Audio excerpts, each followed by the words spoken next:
Hello and welcome to another episode of Timesport on the Beat, this time with me, Fadhli. Today we have another special guest with us, Enervive Sports Chief Executive Officer, Shaharudin.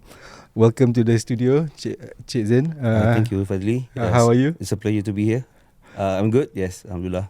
Alright, so Cik Zin is... Enervive are the organisers of the Super Schools Rugby competition, which is in its 9th edition this year. Yeah. A very important component of our grassroots program for rugby in Malaysia. So basically, I just want to ask you, just for the benefit of the audience, can you just explain to us what Super Schools Rugby is? Okay, Super Schools Rugby is actually a 15-a-side schools rugby tournament. The reason why we choose 15-a-side instead, because we found out that there are many 7s and 10s tournaments being held nationwide, particularly because maybe it's much easier to organise. It can be concluded in 2 or 3 days. But 15-a-side rugby, we require a longer period whereby teams need to play and rest before coming back for another match.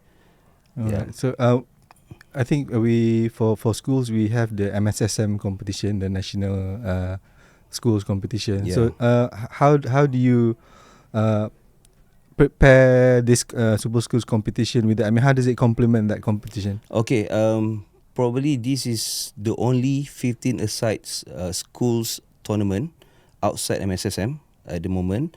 But the difference between MSSM and Super Schools Rugby, I think MSSM is hosting the tournament sort of like a carnival basis in 4 or 5 days, whereby we are hosting, especially this year's tournament, within 2.5 months. Alright. Yeah. So as you said just now, the sevens tournaments can be held over a weekend and all that. Yeah, But exactly. for 15s, it's obviously a longer duration. You can't have them playing like 2-3 matches a day again. Yeah. So I believe it's quite a significant undertaking compared to a sevens tournament. Why did you decide to go on and tackle this kind of events? The motivation is probably because we believe that 15-a-side is the truest form of rugby lah, whereby Rugby World Cup is played. Yeah. Okay. So in the 9 years since we've had this tournament, so far what are the highlights for you yourself? 11 years actually, Okay. minus 2 years during Okay. the pandemic. This year is the 9th edition. We started out in 2013. Okay. So the highlight is, we started out with 6 teams in 2013. We grew and we add more teams in 2017. 8 teams. 2018 with 2019 with 12 teams.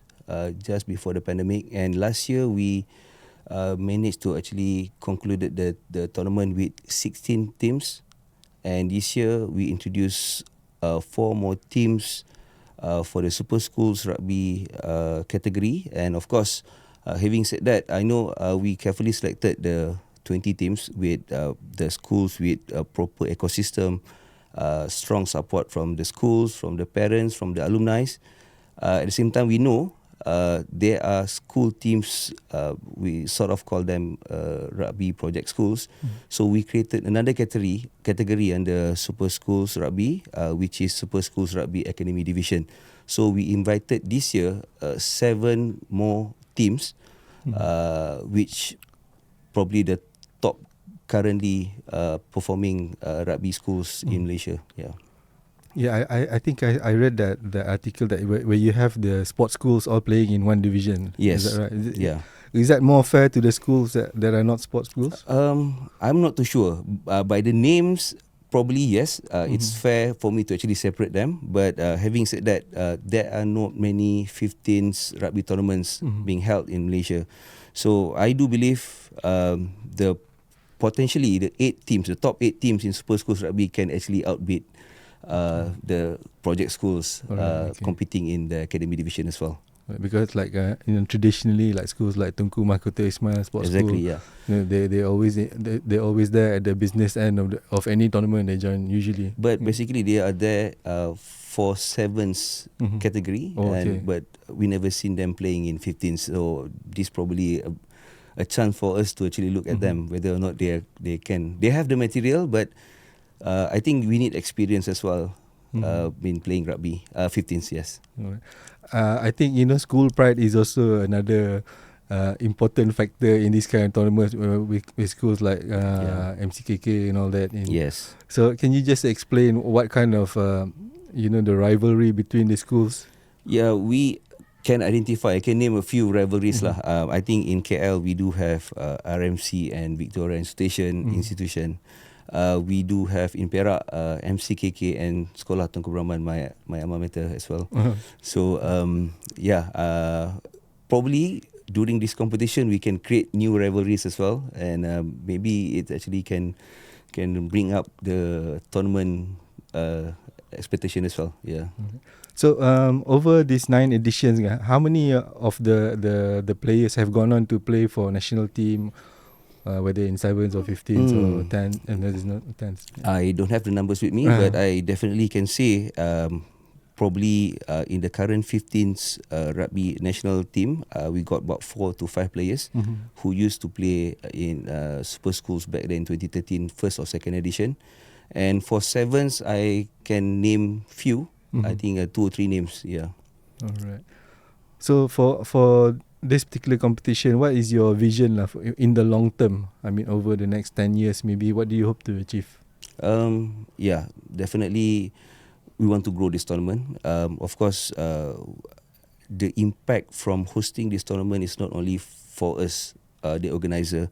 We want the teams to actually prosper and grow their teams as well, especially when we try as much as possible to actually commercialize this tournament. I can see from even last year, we can identify few schools who are getting more sponsors for their teams, whereby the alumni, the old boys, or probably parents who see the potential of the teams going further by having such tournament. Yeah. How much does it cost, like for one season for a school to compete? Like, I understand, like if it like Super League, Malaysian Super League Rugby is at least 150k and above, but for schools, is it that much? We carefully selected which team can participate in our tournament. Most of the teams have their own facilities, so they have their transportation, they have their own rugby field, and again, these probably the niche sports of that particular school. They do have allocation budget for that. But having said that, it depends. There are teams who are travelling all the way from Perlis to Johor, for example. They could probably spend more, but those who are enjoying, in the same group, within Klang Valley, probably spend less. I think most of the costs will go to logistic wise for the teams lah. Okay. So I cannot say how much, but yeah, roughly they are actually depending a lot on the facilities they already have lah, basically. Right. Yeah. So in terms of organising the tournament itself, obviously it will cost money to organise it. Yeah. So it's probably a reason why nobody has done it before this. So how are you funding this competition? You've survived a long time already. I assume that funding has already been quite stable. We rely a lot from sponsors. We do have a steady sponsorship as well. I mean, those who are actually been sponsoring us from the first edition, they are still with us. We still looking for more since we are expanding, definitely. But at the same time, we are hoping that we can raise funds from merchandise sales and whatnot as well. Okay. I think before we started the interview, you mentioned to me that even scouts from universities are coming to watch your games and all that. So maybe you can elaborate a bit on that. Yeah, during because there's not many 15-a-side tournament being held in Malaysia at grassroots level. So I found out at least 3 universities come to Super Schools Rugby matches, and they try to pinch players, promote their universities and whatnot. Even approach their parents, asking even after they meet certain qualification, after their SPM, they are more and welcome to actually come to the universities involved lah. So I can find out, I can name 3 universities that are actually doing that now. Yeah. All right. So are they going to get scholarships or anything like that? Yeah, I suppose yes. There are potential scholarship as well from the university. Yes. All right. So perhaps that's something that you can entice the parents, like, because sometimes not all parents, but there are maybe a small number of parents who might be apprehensive to let their children play contact sport like rugby and all that. Yes. Again, for this tournament, we use MR certified referees. We do provide a proper first aid. We will work together with our partners who are actually a World Rugby certified medical practitioner and whatnot. Safety and welfare of the players are our priority as well. That's where I think we prepared whatever the necessary arrangement before any match. And of course, even during our team briefing, we do emphasize on this factor as well, that teams need to be ready with, they need to know the rules properly and whatnot. Yeah. So is a university league going to come up next after this, maybe anytime? We are talking to a university at the moment. Since, just for your information, other than Super Schools Rugby, we are also hosting corporate Super Rugby. This year, early January, January, we hosted our second edition of corporate Super Rugby, and we wish to host Super Varsities Rugby as well, hoping to complete the ecosystem. We have schools tournament, we have varsities tournament, and of course corporate rugby. So we hope that will actually give motivation to those who are playing rugby, that there are pathways for you to actually, in your career and whatnot as well. Yeah. So you don't have to stop playing rugby after school. Exactly. Right. Okay. So can you maybe just elaborate a bit on the corporate rugby league that you have already third season, not second season, yeah. right? So because like corporate rugby, is the people are already working and all that kind. They have probably have other commitments, family and all that. So how do you schedule the tournaments around that? They played over the weekend. In the first edition, 2 years ago, we have 4 teams, and this year we had 8 teams. They played over the weekend, and the interesting part of hosting this corporate Super Rugby, we can find that almost, if not all, majority of the national players are participating in this corporate Super Rugby. At least we are giving a platform for them to play, since for your information, KRM is no longer hosting Malaysia Rugby League. So probably this is a platform for them to actually prepare themselves, get their match fitness before Asia Rugby Championship, I think coming in the next couple of weeks. Yeah. Right. Is it difficult to get the companies to come on board and join your tournament? Because normally a lot of companies, they're very profit oriented and you can't be bothered with all this kind of thing. True. Difficult to get the 8 teams at first, but again, this is where Enervive need to play our part as well. We try to promote the tournament as much as possible, and apparently we managed to actually get some attention from other corporate companies who pledging their interest as well to come on board in our next edition. So we are getting more teams next year. Yeah. All right. Cik Zain, just now you mentioned Malaysia Rugby no longer organises the MRL, Malaysia Rugby League, formerly known as Super League. So do you think that there's any possibility one day you might restart that competition and put it under your brand and complete the ecosystem from school, university, corporate to semi-pro? Something Enervive might consider, but having said that, rather than getting what MRL been organised before, we might as well grow our own and sort of like replacing the Malaysia Rugby League, which we were hosting last time. Yes. So maybe a new league that can fill in that gap. Yeah. Okay. I think we try to emulate what Japan has been doing. The teams participating in their Japanese professional league is actually company based. So I think that's what we're trying to do as well. All right. So it's possible your current corporate league could evolve into something like that. No? Yeah. Hopefully, yes. Hopefully. Yeah. So that's the plan long term, is it? Yes. All right.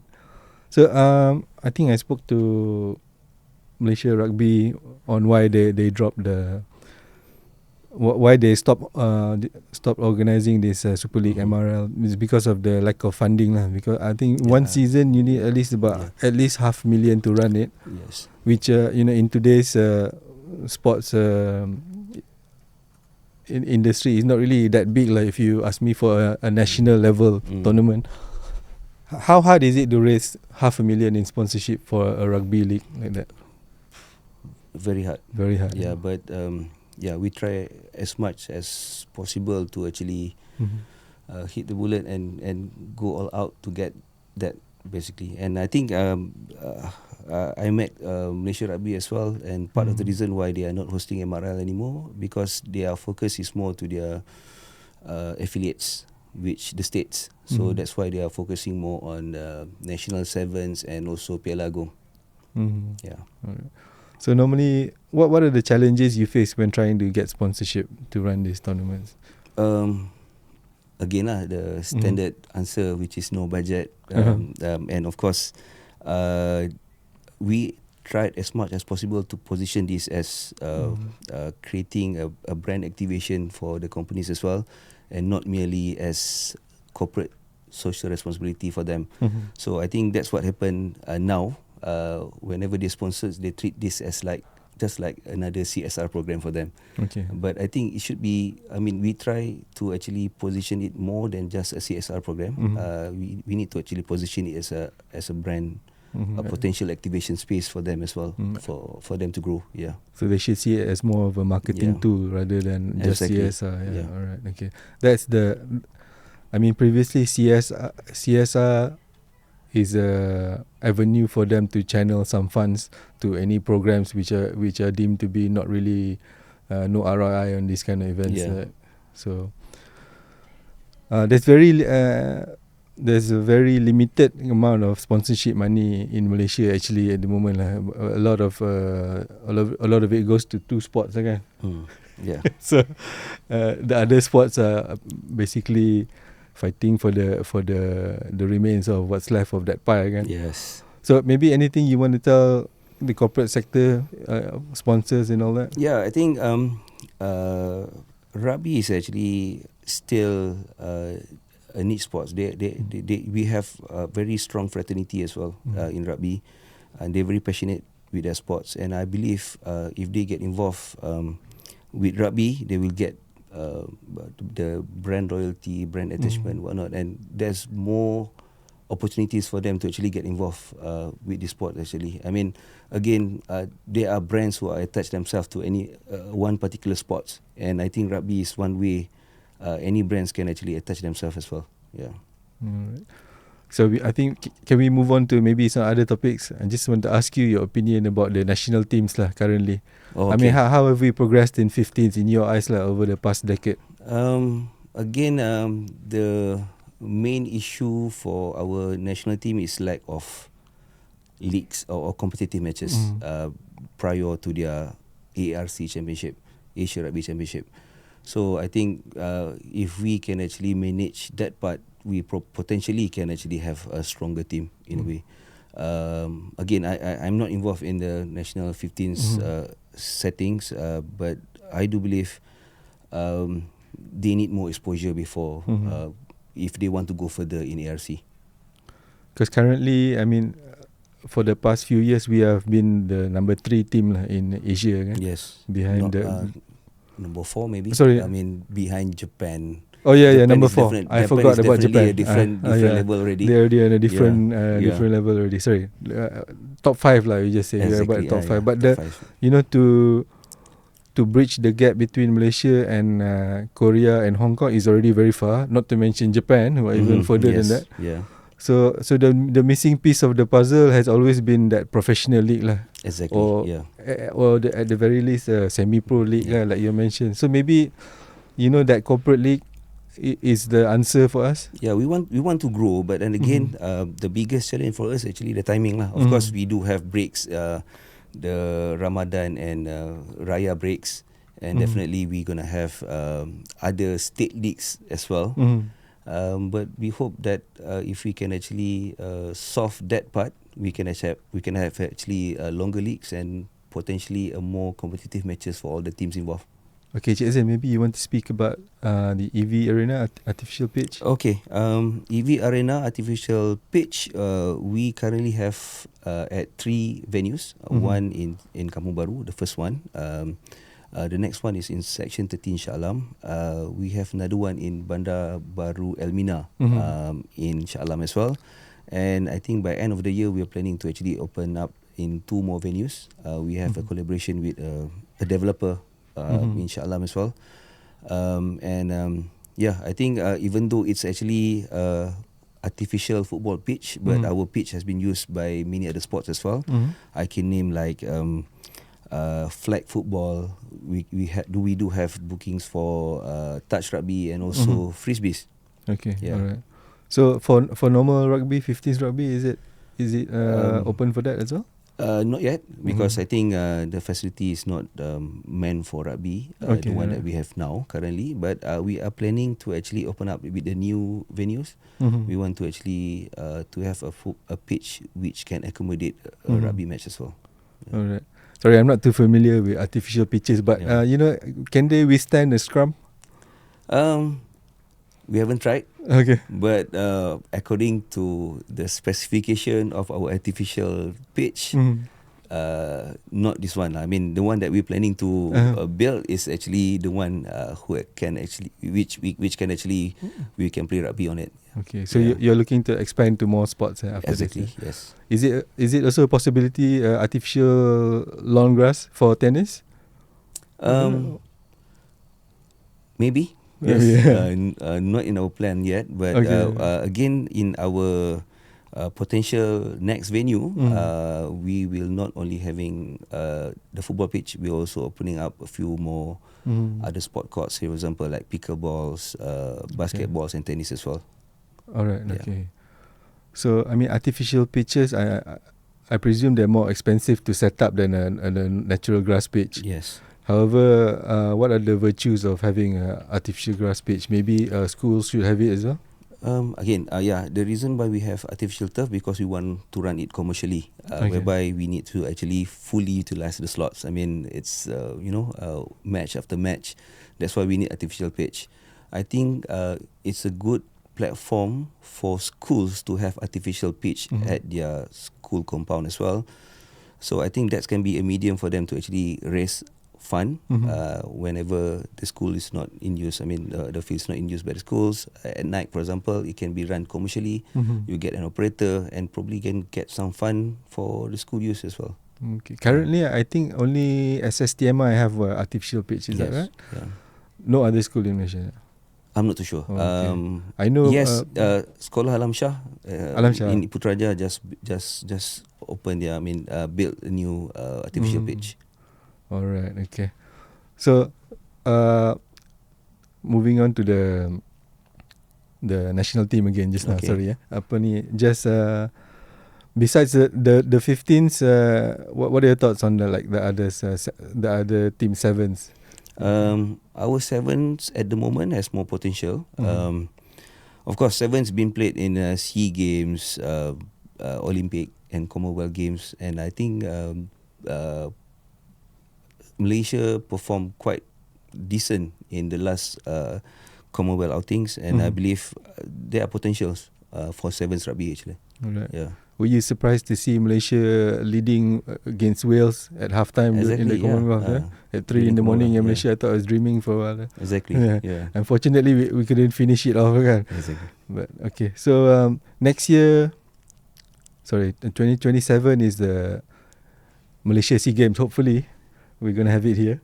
So rugby will be will be on the cards. It should be on the cards if we're having it here. What are your expectations for us there? Maybe we can recapture the goal from 2017. I believe so. Yes. Yeah. For sevens, yes, I think we have the potential to actually being number one in Southeast Asia at least. Alright. For 15s, how long do you think it will take us to bridge the gap with the Korea and Hong Kong? Is it? I think the key to the answer to this question is actually when are we having a proper rugby league, Mm-hmm. a competitive rugby league in the country. I think that's the answer is there. If we can host that, I think give us couple of years, we probably can match Korea. Yeah. Okay. All right, we're moving towards the end of our podcast already now. So, is there anything like you like to add, maybe? Yeah, I think we are looking forward to our first Super Schools Rugby match. The first match going to be on the 4th of June Okay. between two former champions in Ipoh. Sekolah Tuanku Abdul Rahman will play against Sekolah Menengah Saint Hulu Selangor on the 4th June.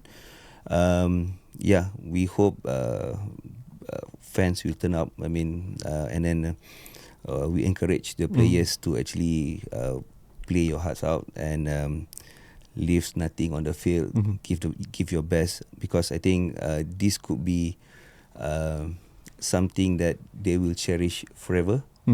And yeah, of course, we're looking forward to the tournament as well this year. All right. So, Asta going to win it this year? Potentially, yes. I wouldn't say yes or no. In fact, I've been receiving many been asking which is the favourite team. Until the season start, only we can say which schools lah. But I think last weekend there were VI Premier 10s. Okay. 10s ni almost similar to 15s lah basically kan. And I found out that SDA was in final for both category. Right. Okay. So one of the surprise pack, I'm expecting SDA to perform well in this year's tournament as well. Alright, so they could be the dark horse this year. Exactly. Sekolah Datuk Berazak in Seremban. Right. Yeah. So have Star won this tournament before?